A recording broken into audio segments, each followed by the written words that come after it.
माथि आजको प्रतिस्पर्धात्मक युग व्हाट्स अबाउट टेक्निकल एजुकेशन स्वदेश वा विदेश जहाँ कहीं रोजगारीको लागि सही शिक्षा प्राविधिक शिक्षा विगत 2 दशकदेखि सञ्चालित तराईकै बेस्ट टेक्निकल इन्स्टिट्युट बीआईटी कलेजले नयाँ शैक्षिक सत्रका लागि अनलाइन र प्री रेजिस्ट्रेसन खुल्ला गरेको सहर्ष जानकारी गर्दछौं। Birgunj institute of technology BIT मा diploma in civil engineering, diploma in computer engineering, त्यस्तै diploma in electrical and electronic engineering र डिप्लोमा इन मेकानिकल इन्जिनियरिङ अर्थात् 3 वर्षे सब इन्जिनियरिङ कोर्स, साथै महिला विद्यार्थीहरूका लागि विशेष scholarship. For more details, Birganj Institute of Technology, चिनीमिल आवास क्षेत्र अगाडि बिरगंज, फोन 051 52 80 20 र मोबाइल नम्बर 98 029 46 076। रेडियो सान्वी 96.4।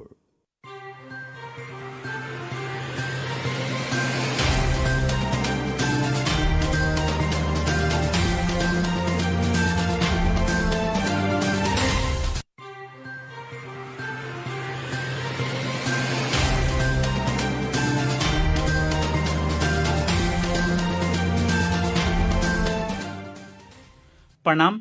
कार्यक्रम स्वस्थ जिंदगी में हम प्रस्तुता अनिश कांत कुशवाहा र वह सारा श्रोता लोग के बहुत बहुत स्वागत करते बानी। कार्यक्रम स्वस्थ जिंदगी में गांव घर के स्वास्थ्य स्थिति, जनता, आम नागरिक, सेवाग्राही सबके बीमारी मुक्त बनावे के, सचेत करावे के, एक साथे स्वास्थ्य संदेश, स्वास्थ्य परामर्श, स्वास्थ्य संबंधित संस्था सबकी गतिविधि, वर्तमान परिवेश में स्वास्थ्य क्षेत्र के व्यवसायीकरण, लापरवाही जैसे विषय में हमनी खबरदारी ई कार्यक्रम के मार्फत करावनी सन। वैसे ही अपने के कोनो भी स्वास्थ्य संबंधित समस्या बा तो हमनी के कार्यक्रम में फोन करके हमनी के प्रत्यक्ष रूप से चिकित्सक से भी परामर्श ले सकत बानी। वो खतरा हमनी के संपर्क नंबर 9808 39 पर लगिन संपर्क कर सकत बानी नगन। ई कार्यक्रम में हरेक सप्ताह के सुख दिन के रात 9:15 बजे से 10 बजे तक सिर्फ रेडियो सानवी 96.4 मेगाहर्ट्ज पर, अब पुनः प्रसारण शनिचर के बिहनैया 9:15 बजे से 10 बजे तक। वैसे ही कार्यक्रम रेडियो सानवी के online.com और रेडियो सानवी के ऑफिशियल फेसबुक पेज मार्फत रोवा संसार भर एक के साथ सुन सकत बानी। कार्यक्रम स्वस्थ जिंदगी में हमनी स्वास्थ्य क्षेत्र के विज्ञ से बातचीत, स्वास्थ्य क्षेत्र से जुड़ल बहुत विषय के ऊपर चर्चा परिचर्चा करावे सन। आज हमनी कार्यक्रम में बात करें सन वरिष्ठ consultant general physician and cardiologist मुटु रोग विशेषज्ञ डॉक्टर एम इजहार जी से। आज उनका का स्वागत कैला। कार्यक्रम स्वस्थ जिंदगी में बहुत बहुत स्वागत बा डॉक्टर साहब अपने के। कार्यक्रम स्वस्थ जिंदगी में बहुत बहुत स्वागत बा डॉक्टर साहब अपने के। धन्यवाद, बहुत बहुत धन्यवाद अपने के श्रोता लोग के भी। डॉक्टर साहब, आज हमनी के नेपाल में लॉकडाउन के 109 दिन हो चुकल बाटे। आज तक देखल जाम तो कोविड से संक्रमित के संख्या भी 16,649 पुग गई बाटे, तो 35 आदमी के मृत्यु भी भइल बाटे। वैसे ही 8,011 आदमी ठीक होके अपना घर भी चल गए बाटे। इस समय में अभी बरसात के भी समय बाटे, महामारी के भी समय चल रहा बाटे। कैसे बीत रहा बा अभी के समय अपने के? कोविड के अगर बात करे के बाद, कोविड में तो पहले भी हम बतैले रहने, एक बार अपने से पहले अंतर्वार्ता भइल रहे तो मैं बतैले रहने कि अभी 2 महीना 3 महीना देखे के पड़ी जी। केस के संख्या लगातार बढ़त जाई, बढ़ी के बाद जब तक पीक ना पहुंची तब तक नीचे ना उतरी। तो ये सब स्थिति देखला पे तो तनका ई बात कि पूरी सावधानी सब केहू के बरते के बाद, दूरी बना के रहे के बाद, मास्क पहने के बाद, हाथ धोए के बाद 20 सेकंड तक ले। डॉक्टर साहब, जैसे कि अभी रुआ अभी अस्पताल सबसे जुड़ल बनी, जहाँ अभी रुआ बैठ के डेली सेवा दे रहा बनी अपने क्लिनिक में, उस जगह पर जे लोग अपने से सेवा लेवे आ रहा बाटे वो लोग मास्क लगावे के, चाहे सामाजिक दूरी कायम करके बातचीत करे के, ये सब कितना देख रहा बनी सावधानी? जनमानस में कितना सावधानी देख रहा बनी रुआ? जनमानस में सावधानी हमारा हिसाब से अगर हम बात करें तो उतना हम अभी भी संतुष्ट नहीं थे। लोग के जगह जगह पे सिखावल जाता, जगह जगह पे बतावल जाता, पोस्टर बा, सब कुछ बा, लेकिन फिर भी ऐसा लगा था कि लोग मतलब कोरोना के बहुत हल्का तरीका से लोग लेता लोग। डॉक्टर साहब, आज के विषय में हमनी रुआ से जुड़ल कुछ बातचीत के जाने के चाहम सन। डॉक्टर एम इजहार के बारे में बहुत श्रोता लोग के कुछ और ज़्यादा आज के एपिसोड में पता चल जाए। जैसे हमनी के मालूम भी बा लेकिन बहुत कम ही जानकारी बा। जैसे रुआ जौन एगो क्षेत्र में विशेषज्ञता हासिल कैले बानी, रुआ consultant general physician plus cardiologist भी बानी। तो आज हमनी जाने के चाहम सन कि साधारण भाषा में राउर जोन दक्षता बाटे, ई दू गो जोन दक्षता बाटे, ई कौन कौन रोग के में संबंधित रुआ इलाज करेनी, थोड़ा सा बताओ जब हमनी के जनता लोग के रेडियो सानवी सुन रहल संपूर्ण श्रोता लोग। एमबीबीएस कैला के बाद एमडी जनरल फिजिशियन में हम कैले बने। एक बाद हम नॉन इन्वेजिव कार्डियोलॉजी में फेलोशिप कैले बने दिल्ली से। तो ये दू गो अलग चीज तरीका से नहीं से देखल जा सकता। जनरल फिजिशियन के हिसाब से का जनरल फिजिशियन जैसे टीबी के संबंध में हो गए, चाहे बुखार के संबंध में हो गए, चाहे थायराइड के संबंध में हो गए, चाहे गठिया के संबंध में हो गए, सब जितना भी हेमाटोलॉजी भइल गए, खून के कमी से लेके तरह तरह के जन विकार व खून के, इस सब का एमडी के लेवल में आदमी करेला। साथ ही साथ जो नॉन इन्वेजिव कार्डियोलॉजी में फेलोशिप कैले बनी दिल्ली मैक्स हॉस्पिटल से। एमे ई बात की जो नॉन इन्वेजिव कार्डियोलॉजी के जितना भी सेक्शन बा, जगह होल्डर ईसीजी हो गए अथवा एम्बुलेटरी ब्लड प्रेशर मॉनिटरिंग भइल जी, चाहे इको में भी 2D इको के एकदम इन डेप्थ नॉलेज, चाहे 3D इको, चाहे sketch eco, डेविटामिन sketch eco, Doppler eco, even carotid Doppler भी, सब के हम अपने से करेंगे। इसके अलावा नॉन इन्वेजिव में जो है आईसीयू सीसीयू के मैनेजमेंट बा, क्रिटिकल केयर के मैनेजमेंट बा, वेंटिलेटर के मैनेजमेंट बा, ये सब हम देखेंगे। डॉक्टर साहब, जैसे कि देखल जाला आमतौर पर कोई भी डॉक्टर बनी तो एगो क्षेत्र से वहाँ जुड़ के अपन विशेषज्ञता के आगाड़ी बढ़ावे जानी। रउआ एगो हमनी के बहुत ही विशेष डॉक्टर साहब भेटैनी कि 2 डिग्री में विशेषज्ञता हासिल कैले बनी। अपने के बाद में जाके जोन मुटु संबंधित में एगो जोन अध्ययन करे के जोन एगो हौसला मिलल, एकरा पीछे कोनो विशेष कारण बाकी? विशेष कारण बा कि जे हमनी सन के यहाँ अपन लोग बालो, हम तो ये मिट्टी के हैं, ये दीर्घवासी हैं, ये क्षेत्र के हैं। तो हम शुरू से हमारी इच्छा बा कि रहे कि जब हम एमडी करत रहने कि ना हम अपन क्षेत्र में जाए और अपन लोग के सेवा करें। जौन चीज से हम हमारे क्षेत्र के लोग के सुविधा वंचित बा, वो सुविधा केहू नहीं पढ़ के ले आके अपन लोग के अपने घर पे, अपने दरवाजा पे वो लोग के पहुंच के वो लोग की सेवा करे के इच्छा हमारे हमेशा से रहे। तो एमे ई बा कि अब बीरगंज में अब सुपर स्पेशलिटी देखा तनी हमके अच्छा बात बा, और भी डॉक्टर साहब लोग सुपर स्पेशलिटी में आवत लोग। सुपर स्पेशलिटी में अइला के मतलब भइल कि बीरगंज अथवा बीरगंज क्षेत्र नंबर 2 कहला ई क्षेत्र के लोग के सुविधा अगर घर के बगल में मिल जाए, पूरी एगो रोजगार के सृजना होकेला, पैसा भी इहवे खर्चा हो जाए, तो यहाँ के लोग के ही रोजगार मिली, सुविधा भी मिल जाए। अब जाके काठमांडू में, चाहे पटना में, चाहे दिल्ली में रहल गईल आइल सब कठिन काम बा। हम तो देखे बनी रोए लोग के परेशानी बाहर रहला पे कि अपन जगह छोड़ के दूसरे जगह में जाके रहला पे कितना कितना कठिनाई उठाए के पड़ेला। तो यही कारण रहे कि ना आगे के पढ़ाई रोके के नहीं खे, एमे निरंतरता देहत रहे के बा, लोग के भी इनकरेज करे के बा, अपनी सरकारी लोग के भी इनकरेज करे के बा कि ना एक हाई लेवल पे हम पहुंचल जाओ। डॉक्टर साहब, जैसे रोवा कहने कि बहुत लोग बाहर जात लख इलाज करावत रहा, आज के समय में भी हर एक सेवा सुविधा हमनी के जगह पर उपलब्ध होते हुए भी बहुत लोग अभी भी एगो बाहर जाए के होटबाजी अभी भी जारी रहल बाटे। ई विषय में कथी बा लोग के जोन एगो समझे के चाही उ ज्ञान कम भइल बाटे, आकि हमनी बतावे नहीं सकत सन कि विश्वास नहीं सन दिला सकत ना। ई दूसरा पॉइंट हमर अपने जन कहनी है उ उचित पॉइंट बा। विश्वास धीरे धीरे बनेला, उचित कार्य कैला पे, उचित काम कैला पे, सही काम कैला पे धीरे धीरे धीरे धीरे विश्वास के डोर बनेला। अभी तक ले तो विश्वास के डोर काठमांडू से बनल बा। ऐसे कि वहाँ पे गइल बा लोग, सुविधा पहले बा लोग, तो विश्वास बनल बा कि ना वहाँ उपचार ठीक होखेला, चाहे सब कुछ ठीक बा। हमनियों सन के इच्छा बा, आकांक्षा बा कि अपन काम करत जाए ईमानदारी से, विधि उहे बा, नॉलेज उहे बा, दक्षता उहे बा, तो रोग का जो चीज यहाँ ठीक हुई वो चीज काठमांडू में भी ठीक हुई। अब धीरे धीरे विश्वास बनेगा। कोनो चीज में जल्दी मायूस नहीं होते थे। डॉक्टर साहब, जैसे कि अब एगो हमनी पुनः एगो डॉक्टरी फील्ड से संबंधित जिज्ञासा राखेम सन, जैसे कि कोनो भी दुनिया के पढ़ाई से, आम पढ़ाई से डॉक्टर फील्ड के पढ़ाई बहुत ही खर्चीला होखेला।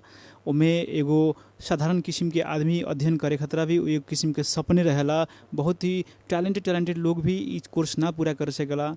आज के दौर में देखल जाम तो डॉक्टरी विषय के अध्ययन करके एकरा के रिकवरी करे खतरा, जोन खर्च एगो होखेला पढ़े के समय में, ओकरा के रिकवरी करे खतरा मरीज लोग पर विभिन्न किस्म के अनावश्यक जांच चेक लादल जाला। ई विषय में रुआ अभी के समय में कैसन देख रहल बानी? डॉक्टरी विषय में पढ़ाई के खर्चा तो एगो अलग विषय बा। अब जो सरकारी कोटा से पढ़ता लोग तो लोग के तो खर्चा जीरो होखेला। जो प्राइवेट कोटा से पढ़ेला लोग तो लोग के खर्चा प्राइवेट कोनो अस्पताल में जाएंगे, प्राइवेट का इलाज कइला पे, सरकारी अस्पताल में इलाज कइला पे जो चार्ज के फर्क बा। प्राइवेट इंस्टीट्यूशन और गवर्नमेंट इंस्टीट्यूशन में भी जो गवर्नमेंट कॉलेज में पढ़ता वो लोग के चार्ज कम लागेला, वो लोग के तुलना में जो लोग प्राइवेट में पढ़ेला लोग। तो अलग हो गई कि पढ़े के बाद तो पढ़े खातिर अपन खर्चा बर्चा हुई। लेकिन जोन एगो पद्धति हम देखते नहीं कि एक तरीका से यथार्थ जोन भी बात होको, लेकिन ये जोन बात बा कि अनाप शनाप टेस्ट करे के, चाहे अनाप शनाप ऑपरेशन कर देवे के, चाहे अनाप शनाप, देखिए हमारा हिसाब से कथन जब बा एक जनरलाइज नहीं के कइल जा सके। जितना भी डिपार्टमेंट बा अभी संसार में, चाहे नेता लोग हो, चाहे पुलिस कर्मी लोग हो, चाहे संचार कर्मी लोग हो, चाहे स्वास्थ्य कर्मी हो, चाहे व्यापारी वर्ग हो, सब में अच्छा बुरा लोग होकेला। सारा चीज में अच्छा बुरा लोग होकेला। जी। तो कुछ लोग के क्रियाकलाप के वजह से अगर ये पूरा स्वास्थ्य कर्मी लोग बदनाम होता अथवा वो तरह से देखल जाता, तो ये वो तरह से देखे के उचित ना हो। वही में जगह पुलिस में सारा पुलिस पर खराब ना होके ना सिस्टम तो खत्म हो जाए। वही में नेता लोग में सब नेता लोग करप्ट होकेला, ऐसा बात नहीं कि ना तो सिस्टम कभी भी कॉन्स्टिट्यूशन हमेशा के ना बने रहे। स्वास्थ्य कर्मी लोग भी बहुत लोग ईमानदार बा लोग, सारा लोग ईमानदार होकेला, ज्यादातर लोग ईमानदार केहू के घटना वो इंडिविजुअल बेसिस में देखल जरूरी बा। ओके पूरा समाज वही माने कुछ लोग के गलत क्रियाकलाप से पूरा वो समाज के ही कलंकित कर वो तरीका से देखल उचित ना।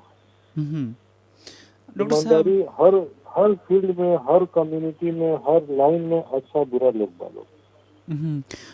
अपने एगो बहुत ही अच्छा बात करनी डॉक्टर साहब कि हर एक किस्म के लोग में ईमानदार अच्छा बुरा होखेला लोग, हर एक फील्ड में होखेला लोग, चाहे वो संचार के हो, चाहे सुरक्षा कर्मी को, चाहे स्वास्थ्य कर्मी को, चाहे डॉक्टर के फील्ड में हो, हर एक वर्ग में ही अच्छा निमन चीज़ होखेला। हमनी उम्मीद करता निसन कि जितना भी ई फील्ड में स्वास्थ्य से जुड़ल जितना भी अनावश्यक काम होखेला वो अब के दिन में ना होई, हमनी के एगो आशा करता निसन। श्रोता लोग, कार्यक्रम है स्वस्थ जिंदगी। आज हमनी के कार्यक्रम में हमनी से जुड़ल बानी वरिष्ठ कंसल्टेंट जनरल फिजिशियन मुटु रोग विशेषज्ञ डॉक्टर एम इजहार। रोवलंगी कोनो भी स्वास्थ्य संबंधित समस्या बा तो हमनी के कॉल करके अपन स्वास्थ्य समस्या के समाधान भी हमनी से ले सकत बानी। ओ लाख हमनी के संपर्क नंबर 9808 39 पर रोवलंगी कॉल कर सकत बानी। नंबर एक बेर फिर से नोट करें, 9808 39 130 पर रोवलंगी कॉल करके अपन स्वास्थ्य समस्या के समाधान ले सकत बानी। डॉक्टर साहब, अब अपने से हमनी की एगो कोविड से जुड़ल बहुते चर्चा के विषय जाने के चाहम सन। बहुते लोग के अभी भी इस चीज़ पे विश्वास नहीं होत कि WHO कह रहा बा कि कोविड हवा से नहीं फैलत, लेकिन बहुत लोग के इस शंका के विषय हो गल बा कि कोविड हवा के माध्यम से फैल रहा बा। कथी कहे के चाहम ई विषय पर? अभी रिसेंटली WHO के जो वक्तव्य रहे कि कोविड जन बा वो माने खोखला पे और चाहे हाथू कैला पे जन ड्रॉपलेट निकलेला वो ड्रॉपलेट पे टच कैला से फिर छुएला के बाद मुंह हाथ पे लगेला से दिक्कत माने कोविड करे के ही रहेला। लेकिन अभी रिसेंटली एक हफ्ता पहले WHO के स्टैंड चेंज हो गया। WHO के स्टैंड ई रहे पहले कि मास्क जन बा रोगी के लगावे के चाहिए और विजिटर के मतलब लोग के भी लगावे के चाहिए तब जब रोगी के संपर्क में बा आदमी, न तो इनमें बाहर घूमता तो मास्क नहीं से लगावे के, मास्क के दुरुपयोग नहीं से करे के। ऐसे पहले तक में ये बात आवत रहा, लेकिन अभी रिसेंटली 2-3 दिन पहले 4 दिन पहले नया रिसर्च के आधार पे WHO के स्टैंड अब चेंज हो गया। WHO कहता रहे कि अब हर एक केहू के मास्क लगावल जरूरी बा। यह से कि वायरस जन बा ये हवा में भी रहा था 6 घंटा से 8 घंटा तक। अब मान ली कि कोई रोगी बा चाहे लक्षण रोगी नहीं थे लेकिन संक्रमित बारे उनका अगर छींक आ गए कोनो मैंने बंद एरिया में बंद कमरा में छींक के चल गए, चाहे बाथरूम में छींक के बाहर चल गए, तो वो बाथरूम में अगर दोसर के जाता तो वो वायरस हो सकता है कि 6-8 घंटा तक ले उनका हवा में रहो जी।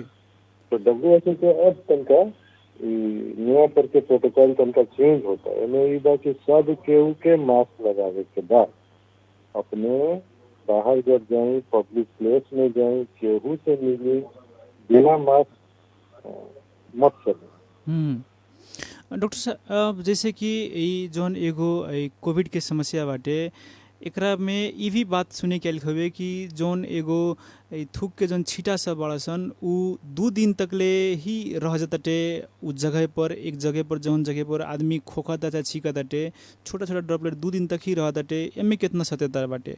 ना इसमें तो डिपेंड करता है कि कौन तरह के सरफेस पे थूक के छीटा पड़ल बा, चाहे हाथों के छीटा पड़ल बा, कौन तरह के सरफेस पे बा। यहाँ तक ले बा कि मेटल सरफेस पे तो 5-6 दिन तक ले रहता रहता है। इन्हें सत्यता बा, यही से सैनिटाइजेशन के कंसेप्ट बा। सैनिटाइजेशन के जो कंसेप्ट बा कि रोगी अगर केहू बाढ़े चाहे ऐसा लागत है कि वो रोगी बढ़े तो ओपीडी के भी सैनिटाइज मैंने उनका गैला के बाद जितना सरफेस बा सरफेस के सैनिटाइज कर जरूरी बा। डॉक्टर साहब अब अपने के हमने एगो चीज़ से हमने जाने के चाहसन जैसे कि अभी कोविड जौन बाटे बहुत लोग के एगो जिज्ञासा के विषय रहल बा कि कोविड कब उड़ाई, कोविड के जौन ई महामारी के दौर बाटे ई कितना जल्दी उड़ाए वाला बाटे, कब एकर दवाई सुई आवेला बा। तो ई कार्यक्रम के मार्फत हमने भी जाने के चाहसन कि कोविड कब उड़ाए वाला बाटे। कोविड उड़ाई ना, कोविड के खिलाफ में लड़े के क्षमता जैसे एंटीबॉडी कहल जाला, कोविड के विरुद्ध में लड़े के क्षमता यदि 70% जनसंख्या में हो जाए तो कोविड के असर कम हो। एगो ये 2 तरीका से हो सकता है। एगो भइल कि खोप लगा के, खोप के द्वारा पूरा जनसंख्या के करीब 70% आबादी में यदि खोप लग जाता है उसके खिलाफ में लड़े की क्षमता हो गई। दूसरा तरीका था कि अब संक्रमण ही इतना हो गया कि 70% से ज्यादा लोग संक्रमित बा, वो लोग में कोविड के खिलाफ में लड़े की क्षमता बन गई। वो लोग में कोनो खराबी ना भइल, खाली संक्रमित रहल लोग लेकिन कोरोना संक्रमण भइल लेकिन बीमारी ना भइल, तब जाके कहीं संभावना बनता कि जाई तो ना लेकिन ऐसे जो साधारण फ्लू होकेला वही तरीका से ई रही संभावना। इस सब चीज में अब आए वाला समय में अभी तो इंडिया क्लेम करा था, इंडिया के क्लेम के आधार में अगस्त तक ले 15 अगस्त तक ले जो उन लोग के स्वतंत्रता दिवस बा जी, वो लोग कोविड के वैक्सीन निकाल दी लोग, वो लोग के क्लेम बा। वही में चाइना के भी अपन क्लेम बा, वेस्टर्न वर्ल्ड के भी पश्चिमी दुनिया के भी अपन क्लेम बा। अभी वैक्सीन आए में अभी हमारा हिसाब से 2 महीना लागी। वैक्सीन आइला के बाद पूरा संसार में वैक्सीन कहाँ मिली, केकरा लागी, कितना दिन में वैक्सीनेशन, अभी तो पोलियो के कंप्लीट ना भइल, ओराइल ना 40-50 साल हो गए। डॉक्टर साहब करे में भी समय लगेगा। तो अल्टीमेटली इम्यूनिटी के ही कंसेप्ट बा। ऐसे पहले के अगर स्पेनिश फ्लू के हिस्ट्री देखल जाओ जब 100 साल पहले भइल रहे तो ओकर तांडव जब रहे कम से कम 1.5 वर्ष तक चलल रहे, तो वही हिसाब से अगर बात कर जाए रोशनी से तो 1-1.5 साल में हो सकता कि धीरे धीरे एक खराब असर कम हो जाए। डॉक्टर साहब जैसे देखल जाम तो लोग के एगो जिज्ञासा जो रख हुए कि कोविड कब हो रहा है, लेकिन ये भी एगो रिसर्च के खोजबीन के अभी के सब्जेक्ट बाटे, काहे कि ये भी नया बीमारी बा एगो। डॉक्टर साहब जैसे कि अभी जगह जगह पर कोरोना मुक्त भी क्षेत्र घोषणा होताटे, कोरोना मुक्त गांव टोल हो रहा बड़ा सन, तो हमनी के वीरगंज जैसन जगह के कोरोना मुक्त बनावे खतरा कितना आसान बा या कितना चैलेंज बा, अपने के विचार में कथी लाग रहा बाटे? कोरोना मुक्त संसार तो हो ही ना। कोरोना मुक्त संसार जब हो ही ना तो वीरगंज चाहे केहू अगर क्लेम करो था कि एरिया में कोरोना खत्म हो जाए, तो ऐसा संभव नहीं, संभव नहीं है। कोरोना कंट्रोल हो सकता था, मुक्त होके में ये संभव नहीं है। मुक्त होके खातिर तो पूरा एक्टिविटी के बंद करे के पड़ी, वो संभव नहीं है। आदमी भूख से मर गई, कोरोना से बाद में मरी, भूख से मरी। फिजिकल एक्टिविटी तो करे ही के पड़ी, बिजनेस करे ही के पड़ी, वायरस तो कहीं से भी सट के चला सकता है। तो टेम्पररी मुक्त होकेला फिर लोग नया लक्षण आ सकता है, केहू लाके साध सकता है। ये लोग के मूवमेंट कब तक ले रुकल रही? लोग के मूवमेंट काम करे के बाद, व्यापार करे के बाद, रोगी बारे तो रोगी के डॉक्टर के दिखावे के बाद, एक शहर से दूसरा शहर जाए के बाद, एक तरीका से कंट्रोल हो सकता। मुक्त होकर तो एकदम मतलब नहीं होगा, यानी नियंत्रण में हो सकता टे। मुक्त करावे खतरा अभी कुछ समय लागी। सबसे बड़ी एगो पोलियो वायरस पूरा संसार के मुक्त करे में 40-50 साल लग गई।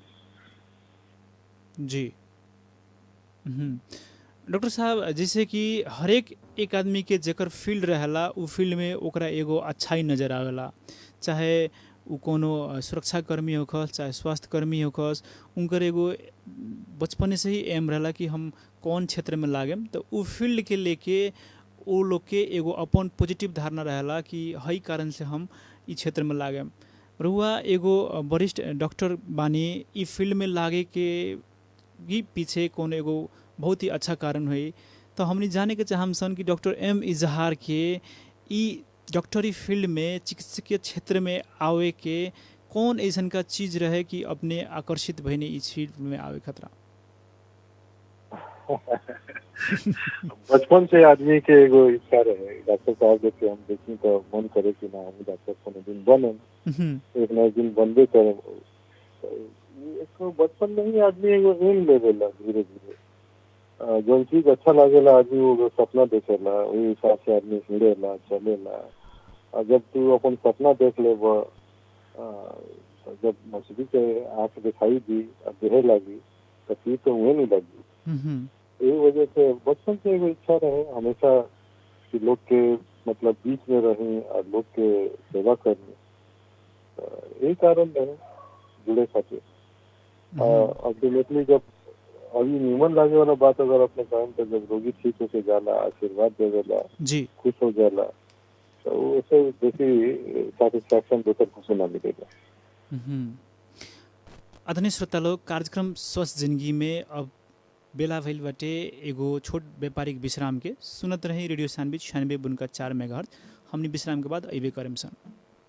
लकडाउनमा कार्यालयको डकुमेन्ट व्यवस्थापन अनि नयाँ वर्षको क्यालेन्डर बनाउन नपाएर चिन्तित हुनुहुन्छ? यदि त्यसो हो भने अब निश्चिन्त हुनुहोस्। घरै बसी अर्डर दिनुहोस्, तपाई कहाँ हामी उपलब्ध गराउँछौं तपाईको सामग्री। मध्य नेपाल प्रेस सधैँ तपाईको साथमा। जापानिज प्रविधिको मल्टी कलर मेसिन र काठमाडौँको अनुभवी ग्राफिक डिजाइनरबाट काम भइरहेको छ। महत्त्वपूर्ण कुरा, तपाईको डाटा सुरक्षित राख्ने हाम्रो ग्यारेन्टी। विभिन्न कम्पनी एवं फ्याक्ट्रीको लेबल, स्टिकर, बैंक तथा वित्तीय सहकारी संस्था, स्कुल, कलेज, हस्पिटलका सम्पूर्ण कामका साथै साहित्य क्यालेन्डर, टेबल क्यालेन्डर, पोस्टर, प्याम्पलेट, पत्र पत्रिका, भिजिटिङ कार्ड लगायतका छपाई एवं लेमिनेसनको सम्पूर्ण कार्य गरिन्छ। यति मात्र कहाँ हो र, हामी कहाँ थोकमा जुनसुकै कार्यालयका लागि चाहिने आइडी कार्ड, सम्मान पत्र, token of love, T shirt, टोपी लगायतका मल्टिकलर प्रिन्टिङ गर्नुका साथै हाजिरी रजिस्टर, लेटर प्याड, भाउचर, रसिद लगायतको काम पनि सुपथ मूल्यमा गरिन्छ।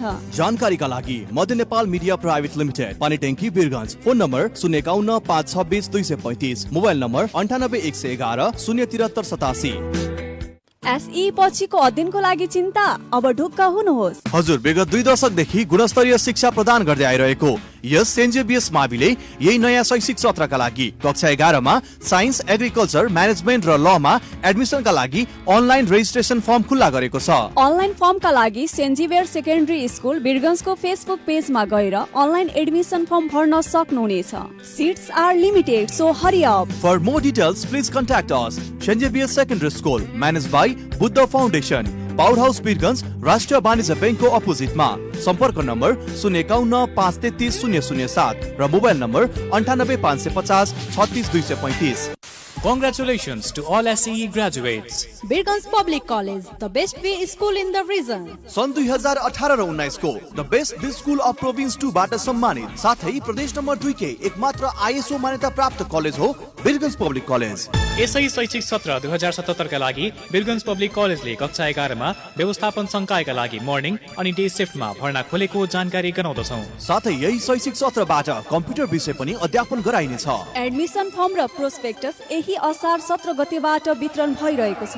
प्रोस्पेक्टस फारम र थप जानकारीका लागि सम्पर्क Birgunj public college, main building, Panitanki 10 Birgunj. सम्पर्क नम्बर 051 53 21 98 र 051 69 10 85। Birgunj Public College, the Institute of Management, where professionals are born.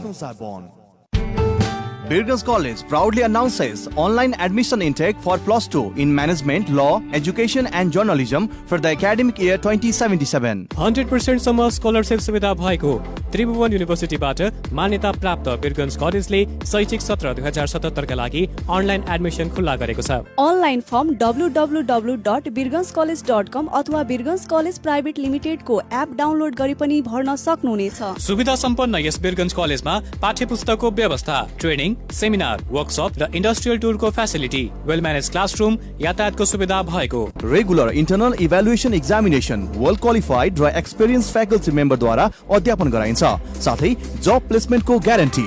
Morning day र इभिनिङ शिफ्टमा कक्षा सञ्चालन हुँदैछ। संस्कार सहितको शिक्षाका लागि सम्पर्क वीरगञ्ज कलेज प्राली, श्रीपुर 11 वीरगञ्ज। सम्पर्क नम्बर 051 53 43 60, मोबाइल नम्बर 98 550 26 705 र 98 550 28 388।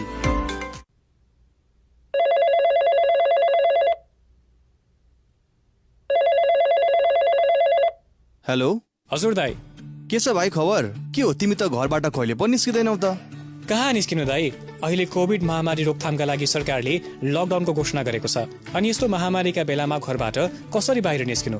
लकडाउन त छ नि भाइ, तर पनि बेला बेलामा स्थानीय प्रशासनले हामी नागरिकका लागि लकडाउन खुकुलो बनाएको छ नि, त्यति बेला निस्किँदा भइगयो नि। है दाइ, के कुरा गर्नुभएको तपाईँले? लकडाउन खुकुलो हामीलाई बजार घुम्न, रमिता हेर्न दिएको होइन नि, त्यो त हामीलाई दैनिक चाहिने अत्यावश्यक वस्तु किन्नका लागि पो दिएको हो। अनि अर्को कुरा, स्थानीय प्रशासनले तोकेको समयमा हामीलाई कोरोना नलाग्ने भन्ने पनि हुँदैन। बाहिर निस्किँदा पनि हामीले विशेष सावधानी अपनाउन जरुरी छ। हो र? के कुरामा ध्यान दिनुपर्छ र? सर्वप्रथम त म एक जिम्मेवार नेपाली नागरिक हुँ भन्ने कुरा बुझ्दै नेपाल सरकार र विश्व स्वास्थ्य संगठनको हरेक निर्देशन पालना गर्नुपर्छ। सकेसम्म घरबाट बाहिर ननिस्किने, निस्किहाल्नु परे पनि अनिवार्य रूपमा मास्कको प्रयोग गर्नुपर्छ। साथै सामान किन्दा वा बेच्दा सामाजिक दूरी बनाउन आवश्यक छ। बाहिरबाट घर फर्केपछि पहिला साबुन पानीले हात धुने अथवा सेनिटाइजर दल्नुपर्छ। म त अब यी सबै कुराको पालना गर्छु, तपाईँ पनि गर्नुहोस् है। जिल्ला प्रहरी कार्यालय पर्साको सहकार्यमा जनहितमा जारी सन्देश। ओह, फलनवा की बेटी तो विदेश से आयल रहे, कोरोना तो पक्के लेके आयल हुई, ओकरा के गांव से निकाले पड़ी। हाँ हाँ, राखे ही के ना चाहिए। हमरो तो डर लगेला, हमरो तो एबरा साथ चाहिए, काहे हमरा के चिंची दूर दूर कर रहल बड़ा लोगन। सोची त हमनी के लोग से केहू ऐसन खराब बात कही तो कैसन लागी? पक्के खराब आ पीड़ादायी लागी। महामारी कबो बाजा बजावत ना आवेला, उ कब केकरा के दुख देवे के बा ई ना सोचेला। परदेश से लौटल लोग द्वारा चढ़ल हवाई जहाज वा कौनो भीड़ भाड़ में मिलल आदमी से घुल मिल भइला के चलते कोरोना लागे की शंका सब हमनी के मन में उठल हो सकेला। उहे डर से हमनी के कहीं आपन व्यवहार के दुर्व्यवहार में तो नहीं ले जात बानी सा। याद राखी, महामारी के बखत घृणा ना, सहयोग आ सद्भाव के जरूरी होला। जिल्ला प्रहरी कार्यालय पर्सा के सहकार्य में जनहित में जारी संदेश। रेडियो सान्वी 96.4।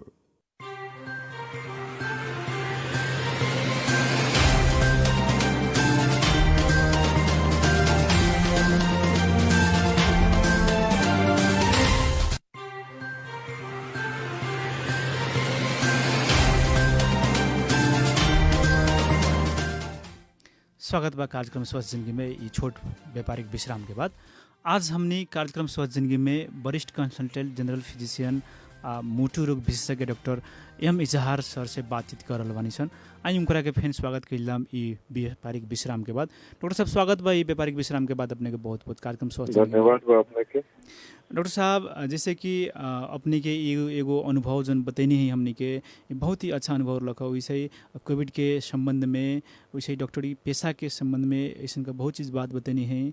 अब हमने बातचीत करम सन जोन रुआ एगो मुटु रोग विशेषज्ञ भी बानी, तो मुटु से जुड़ल बातचीत पर तो सबसे पहले हमने एगो मुटु के बचावे खतरा इंसान के कौन काम दैनिक रूप में या कौन सावधानी अपनेला से मुटु के आदमी बचा सकत अटे? सबसे बेसिक बात बा एक्सरसाइज करल और खान पान में ध्यान दिया। खान पान में तेल, घी, मसाला इस तरह के खाना कम से कम सेवन करे के। एक्सरसाइज सबसे ज्यादा जरूरी बा। व्यायाम करे के अथवा योगा करे के, जेका जे सोहाय कुछ ना तो कम से कम तेज कदम से रोज आधा घंटा टहलना से भी बहुत हद तक मुटु के स्थिति ठीक रहेगा। एकरा अलावा स्ट्रेस के लेवल के भी कम कइल जाला, तनाव के लेवल के भी कम रखल जाला। सिगरेट ना पिए के, मतलब लाइफ स्टाइल में बदलाव ले आवे के, जीवन शैली में जन बदलाव ले आवे के चाहिए वो तरह के जीवन शैली, अच्छा जीवन शैली व्यतीत कइला से मुटु की समस्या कम से कम देखल जाला। डॉक्टर साहब जैसे कि अभी जन मुटु के हमनी के एगो सेफ करे खतरा कभी कभी कहे निसन कि धूम्रपान ना करे के, सिगरेट पीला से, कोनो चीज़ के सेवन कैला से या दारू उरू पीला से बहुत ही ज़्यादा असर पड़ला मुटु पर। बहुते लोग एकरा के जानते हुए भी, हालांकि उस सिगरेट के बट्टा पर या वो दारू के बोतल पर भी ये चीज़ के लिखा रहेला, बतावल गए, लेकिन फिर भी कोई भी ये चीज़ ना स्वीकारेला कि ई पीला से हमरा कोनो खराबी हुई। तो रुआ एगो विशेषज्ञ बानी, तो एगो हमनी के एकदम प्रत्यक्ष उदाहरण ऐसा का कोनो बताई जिससे कि जनमानस जी अभी हमनी के कार्यक्रम सुन रहल होके ओकरा भी ये चीज़ पता चले कि ई चीज़ से जौन सेवन कइल जाला सिगरेट या दारू ओकरा से बहुत ही असर पड़ेला। एमे एगो कोनो हमनी के एगो प्रस्तुति बतावल डॉक्टर साहब। सिगरेट अच्छा चीज ना है। सिगरेट पीला से हार्ट अटैक के संभावना बहुत बहुत ज्यादा होखेला। हार्ट अटैक भइला के बाद भी अगर केहू सिगरेट के सेवन करता तो दोहरा के हार्ट अटैक होके के अथवा फालिज मारे के, ये दोनों चीज के संभावना बहुत बेसी बढ़ जाला। ब्लड प्रेशर से भी सिगरेट पीला से ब्लड प्रेशर भी बढ़े के संभावना। सिगरेट के तो बहुत सब खराब असर बा। कैंसर, फोक्सो के कैंसर से लेके, दम्मा होके के लेके, पेट के कैंसर होके के लेके, तो सिगरेट बिल्कुल ही अच्छा चीज ना है। सिगरेट पीने से बहुत नुकसानी बा, आर्थिक रूप से भी नुकसानी बा, शारीरिक रूप से भी नुकसानी बा। और साथ साथ में बच्चा, ये छोट बच्चा होके साथ में रहेला, वो भी सिगरेट तो खुद ना पिएला, लेकिन वो जो सिगरेट के धुआं होकेला, वो धुआं से छोट बच्चा के नुकसान जरिए से शुरू हो जाला।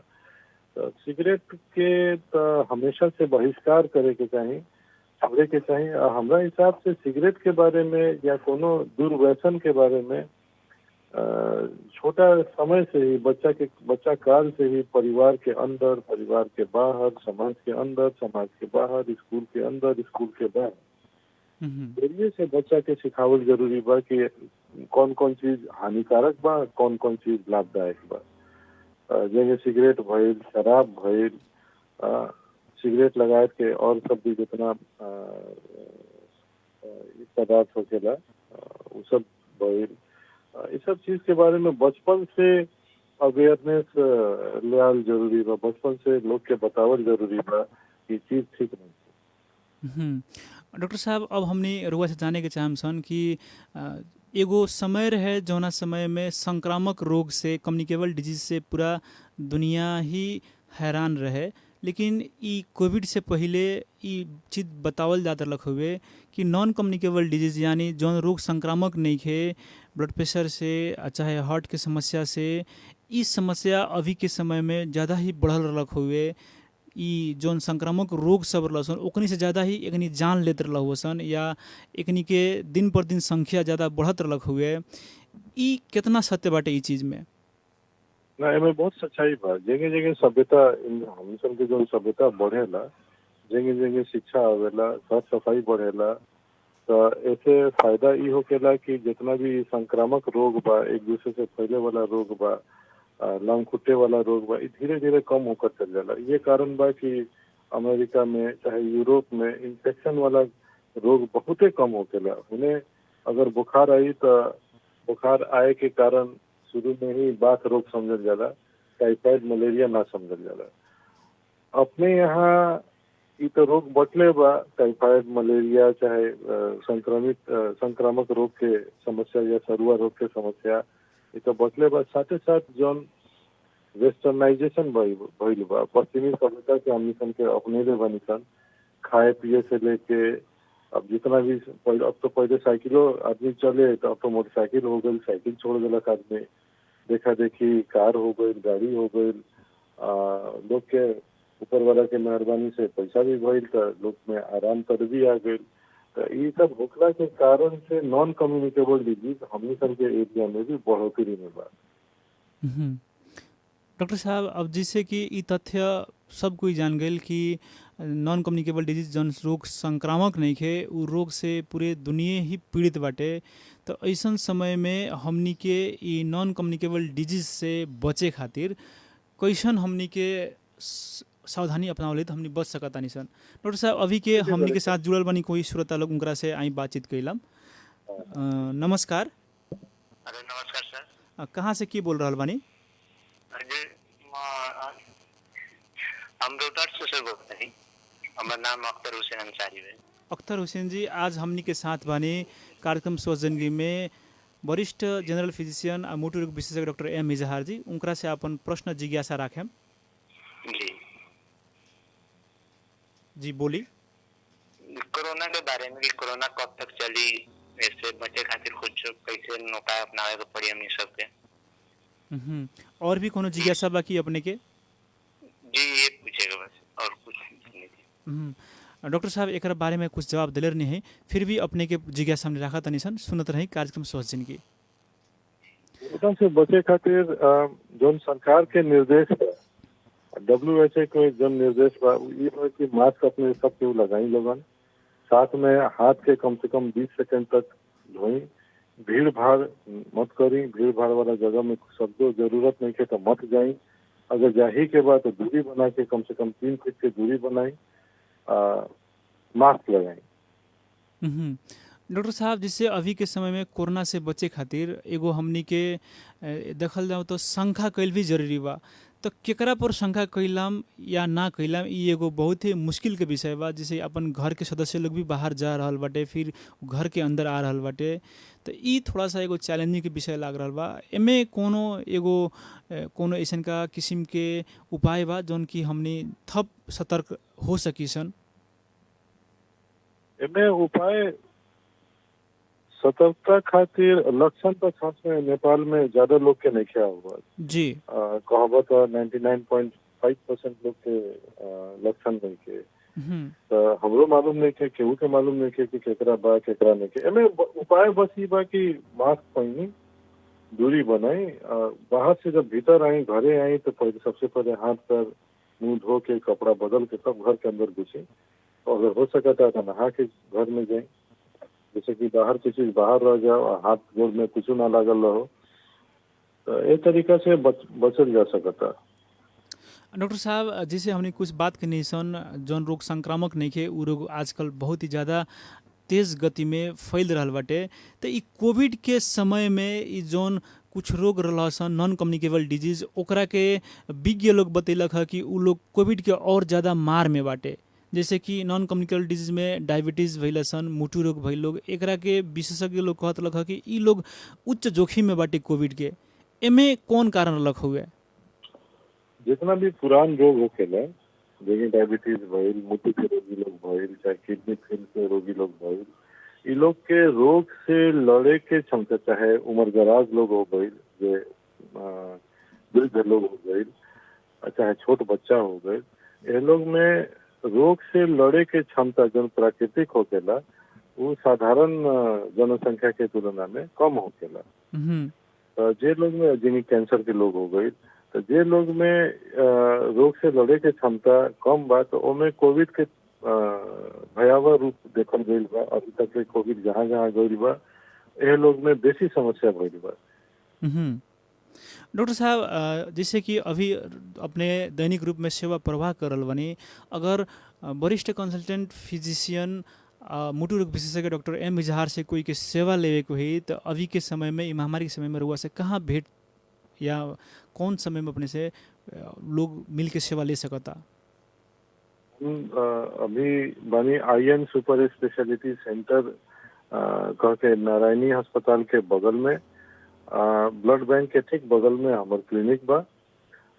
वीरगंज हेल्थ केयर से भी हम आबद्ध बानी, हम वहाँ भी OPD देखे नहीं, तो ये दो जगह से हम आबद्ध बानी अभी। डॉक्टर साहब अब हनी कार्यक्रम में अंतिम समय में आगे बानी सन, अभी अंतिम समय में रेडियो सानवी सुन रहल संपूर्ण श्रोता लोग के रुआ कथी कहे के चाहें?